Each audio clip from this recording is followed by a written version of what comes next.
Alright, welcome to another conversion tutorial. In this one I'm going to show you how to take the Grey Seer from the Screaming Bell and mount it on a 20mm base. So what I'm going to do is I'm going to I have to take off this hand here. I'm going to put a sword, so I'm going to use just one of the swords from the Skaven Clan Rat box. I'm going to cut that off and put it on there. And I'm using a piece of wine cork that I've sort of chipped away at. Still has one of these, one of the natural edges or the rounded edges on it. I'm going to trim that, and I'll mount it on the base in such a way that it looks like this is sort of a natural pose. So one of the tricks is going to be to get this sort of dynamic pose to look right as if it's perched on top of a rock. So first things first, I'm going to partially assemble this and trim this hand here a bit. Actually, why don't I start with that? So I'm going to cut this handle off here just as flush as I can get, and I'm trying to do that so you can see it. I apologize if my hand's in the way, but just using the X-Acto knife to pop that off. There's one side, and I'll get the other side.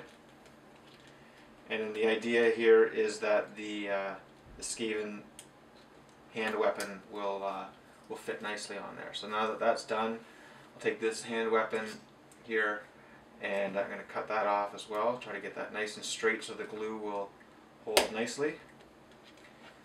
And I'll do the other side of the weapon. Oh, I don't know where that went. So I'm going to have to find that, and I'll glue that together, and I'll come back to this video in a second. Okay, I'm just going to glue this together now with a little bit of Tamiya ultra thin glue. So it is a kind of a weird pose that this guy has. It's very distinctive, sort of a leaping sort of a thing. Not the best option for this type of a conversion, but well, that's what I got to work with. I mean, it's the newer Warhammer models kits come with usually with an extra body that you can pose these on, like an extra set of legs if they're mounted on something like the Phoenix, the High Elf Phoenix stuff, or the Sky Cutter as well. Those come with an extra set of legs. So while this kit comes with both the Plague Monk and the Grey Seer, the Plague Monk fits nicely on a base. This guy, that's why I'm doing this tutorial. Okay, so I've got him together. I'll glue his hand on there now, and all these things go together rather nicely, because they're meant to go in a single pose. Okay, so I've got that on there, and now it's just going to be a matter of lining up that sword.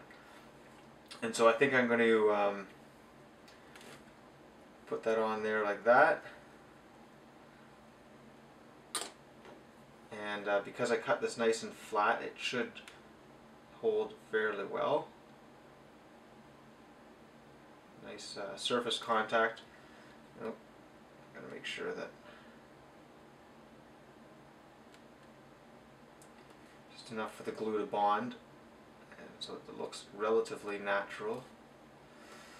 And the other side of that hand weapon, I'll have to line that up. I'll probably do that off camera just so that it make sure everything looks straight.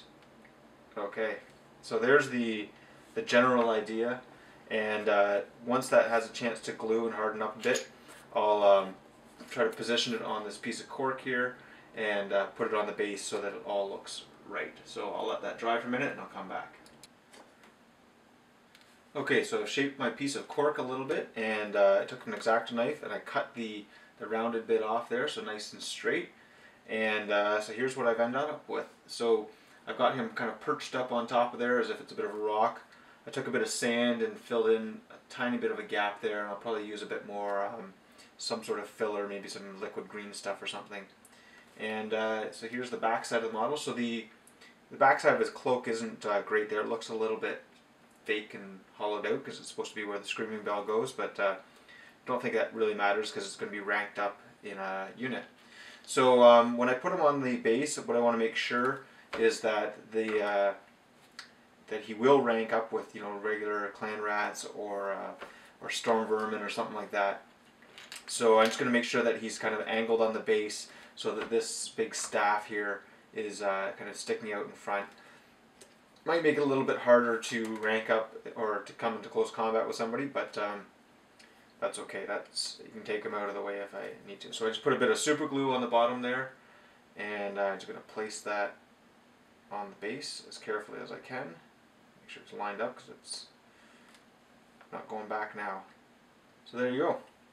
All complete. I'll add some still images and they'll be up on my blog as well. Make sure you check that out. Share the video, like it, and all that sort of stuff, and I'll be sure to post more. Let me know if you have any questions about how I did this, or if you have any recommendations for future tutorials, conversions, painting type stuff, or whatever. Hope you enjoyed it. See you next time.